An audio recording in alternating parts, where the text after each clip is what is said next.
The arrival. The transport shuttle kicked up rust-colored dust as it descended onto Kepler Station's landing pad. Marcus Webb pressed his forehead against the small porthole, watching the lonely cluster of biodomes emerge from the haze like bubbles on an alien sea. This was it, the edge of colonized space, where questions about your past got swallowed by the howling winds and nobody cared who you'd been, only what you could do. The station was smaller than he'd imagined.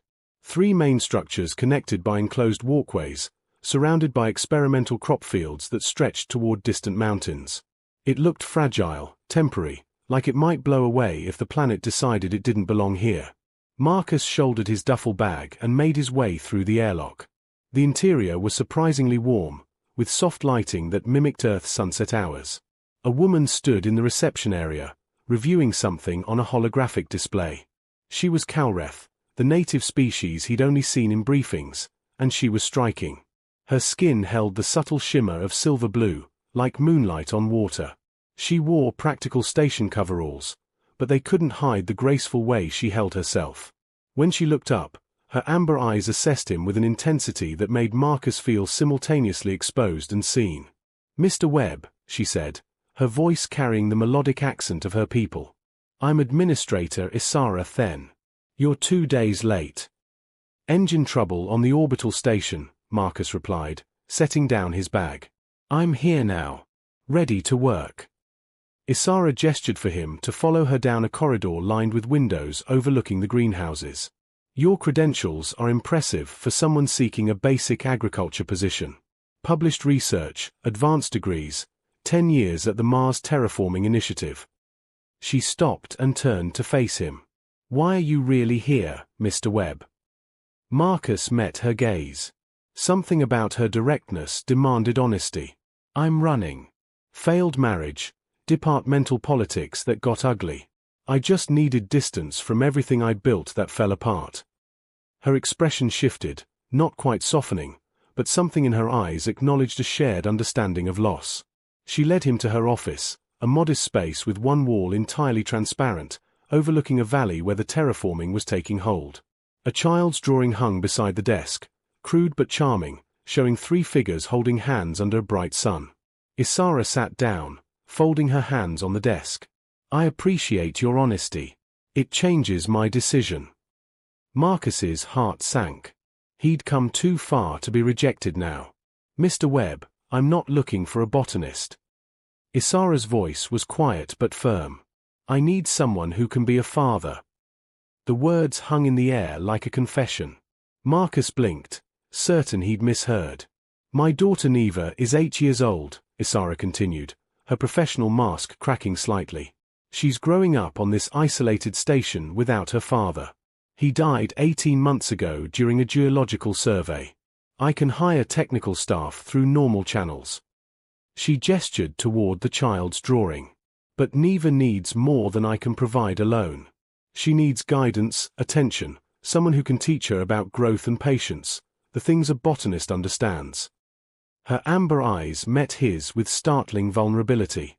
"I'm not offering you a job, Mr. Webb. I'm asking if you want to be part of a family."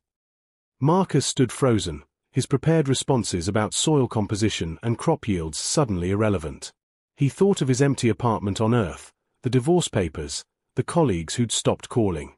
He'd come here expecting labor and solitude, not this impossible, terrifying offer of connection. "I don't know anything about being a father," he said quietly.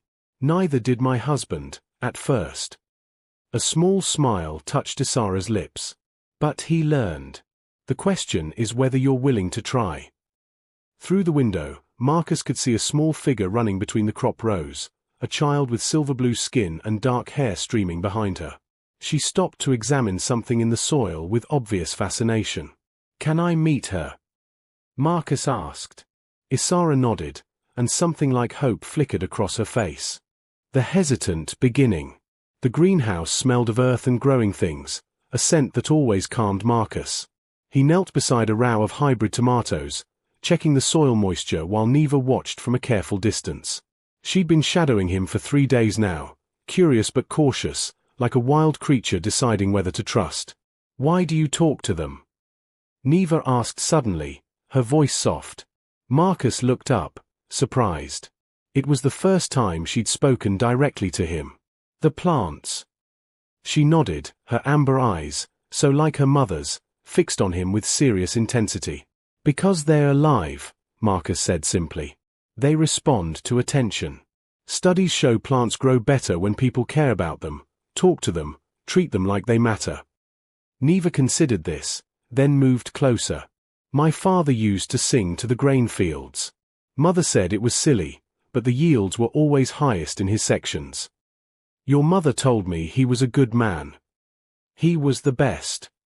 Neva's voice carried no sadness, just certainty. She crouched beside Marcus, her small fingers touching the tomato leaves with surprising gentleness. These are earth plants. Hybrid. Part earth, part Calreth vegetation genetics. Trying to create something that belongs to both worlds. They worked in comfortable silence after that, Neva handing him tools and asking occasional questions. Marcus found himself relaxing into the rhythm, teaching without thinking about it. When Neva laughed at his story about accidentally growing purple potatoes, the sound was pure and unguarded. From the greenhouse entrance, Isara watched them. She'd been doing that often, observing from a distance, her administrator's mask in place but her eyes betraying something deeper. Marcus caught her gaze and offered a tentative smile. She nodded once before turning away, but not before he saw the tension in her shoulders ease slightly. That evening, the three of them shared dinner in Isara's quarters. It was awkward at first, Marcus hyper-aware of every word, Isara maintaining polite conversation, Neva glancing between them like she was watching a complicated dance. But when Neva spilled her drink and Marcus laughed while helping her clean it up instead of scolding, something shifted. Mother never laughs when I make messes, Neva observed. That's because you make many messes, Isara said, but her tone was gentle, almost teasing. Tomorrow, can Marcus Mr. Webb teach me about the flower section? Neva asked. The ones that only bloom at night. Marcus looked to Isara for permission. She hesitated, then nodded. If he doesn't mind. I don't mind, Marcus said quietly. After Neva went to bed, Isara walked Marcus to the door. They stood in the corridor, the station humming softly around them. She likes you, Isara said. That's good. I worried she wouldn't accept anyone. She's remarkable. You've raised her well. I've kept her alive. There's a difference. Isara's voice carried an edge of exhaustion. I manage systems, solve logistics problems, maintain order. But being a mother, truly being present, I'm failing at that. There aren't enough hours, and I'm not enough. You're more than enough, Marcus said firmly. But everyone needs help sometimes. Isara looked at him for a long moment, her expression unreadable. Would you like to join me in the observation dome? I go there most nights after Neva sleeps. It helps me think. The observation dome was the station's crown jewel, a transparent hemisphere offering a panoramic view of Kepler's alien sky. 2 moons hung like lanterns above the mountains, casting silver light across the transformed valleys. Isara had brought a bottle of Calreth wine, deep purple and slightly sweet. They sat on the cushioned benches, the vast universe spread above them. My husband proposed to me here, Isara said quietly. 5 years ago, when the station was just beginning. He said he wanted to build something lasting, not just crops, but a real home. She took a sip of wine. He died doing survey work that I assigned him. I carry that. It wasn't your fault. Logically, I know that. But logic doesn't govern grief. Marcus understood that too well. My wife left because I couldn't stop working. I buried myself in research, convinced I was building something important. Turned out I was just hiding. He paused. I don't want to hide anymore.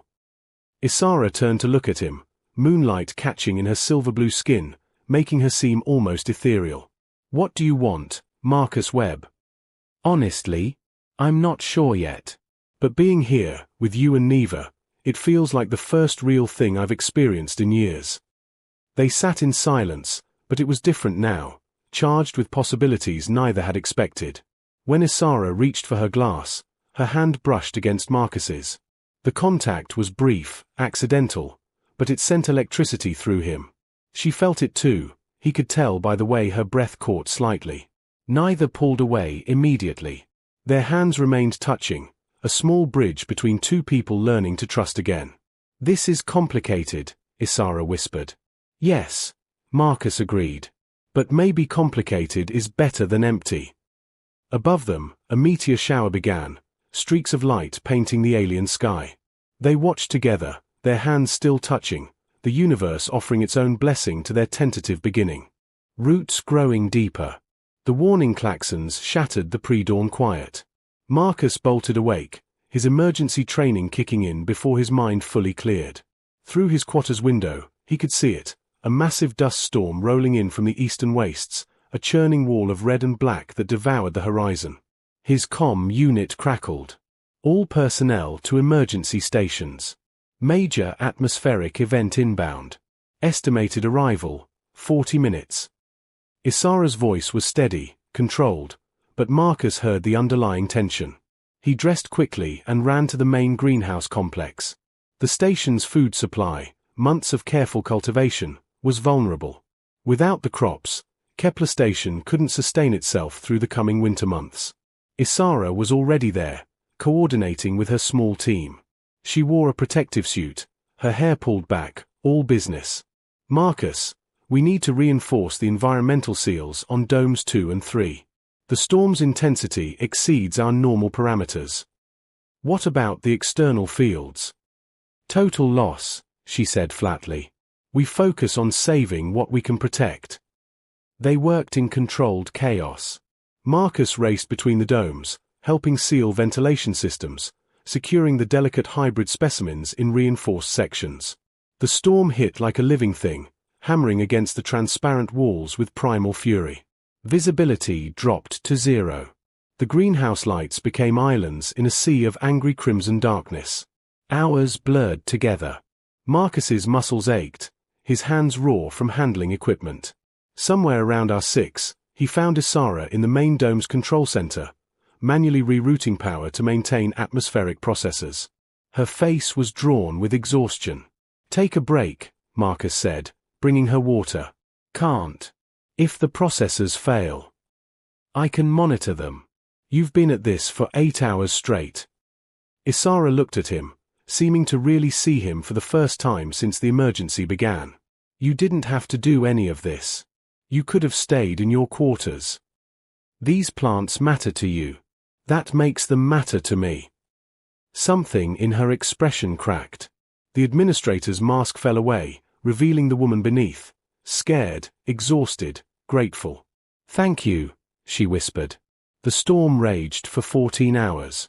By the time it finally passed, both of them were running on nothing but determination and stimulants. They'd saved 70% of the crops, better than anyone had hoped. Marcus found Isara doing a final systems check in Dome 3. She was swaying slightly, barely keeping her feet. "Come on," he said gently, taking her arm. "It's done. We won." She let him guide her to a rest area, a small space with benches originally meant for workers' breaks. The moment she sat down, exhaustion claimed her. Marcus sat beside her, intending to rest for just a moment. He woke to soft morning light filtering through the cleaned dome panels. Isara was pressed against his side, her head on his shoulder, her breathing deep and even.